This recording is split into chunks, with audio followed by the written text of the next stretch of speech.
Hello, this is social media attorney Mark Fiedleholtz. Welcome to my short podcast on three biggest reasons most social media policies fail in court. Here are two guiding principles you need to embrace. First, never expect in-house attorneys who are not social media law experts to write your social media policy. Second, do not place blind trust on model social media policies just because they come from reputable sources. These mistakes have cost governments big legal damages, destroyed careers, exposed decision makers and employees to personal liability, and caused a loss of public trust. Here are some revealing statistics from recent social media policies I updated. Out of over 150 social media policies, not one policy incorporated the new federal policy language. They omitted key legal issues, didn't enforce the policy with expert employee social media liability training that is now required by the new federal social media policy and training standards. Here's another statistic. Most surprising was that 100% of these policies were written by either busy in-house attorneys or they were written by non-attorneys. And a lot of times the non-attorneys relied on defective model social media policies from reputable organizations. Now, with that said, let's be more specific on the three biggest reasons most social media policies fail in court. Reason number one, too many organizations mistakenly view social media as a free public relations tool instead of adhering to court rulings that social media is a high-risk broadcasting platform that causes permanent reputational injury, harassment, invasion of privacy, and other workplace harm.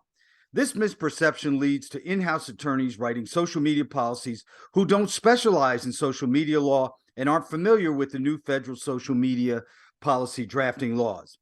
Now, a bigger problem arises when non-attorneys write social media policies. In a lawsuit, plaintiff attorneys exploit these facts, and then unfortunately, your social media policy is scrutinized and is ruled invalid in court.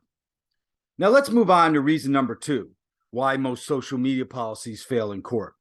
Organizations are placing blind trust on model social media policies from reputable associations, as I said, and policy services. Decision makers fail to verify if the policy was written by a general attorney or an attorney who specializes in social media law and is familiar with the new federal social media drafting laws. When tested in court, most model social media policies frequently use unconstitutionally vague language that courts rule invalid and only cite state or minimum standards, not the higher federal standards. This becomes problematic because most social media cases are litigated in federal court, not state court.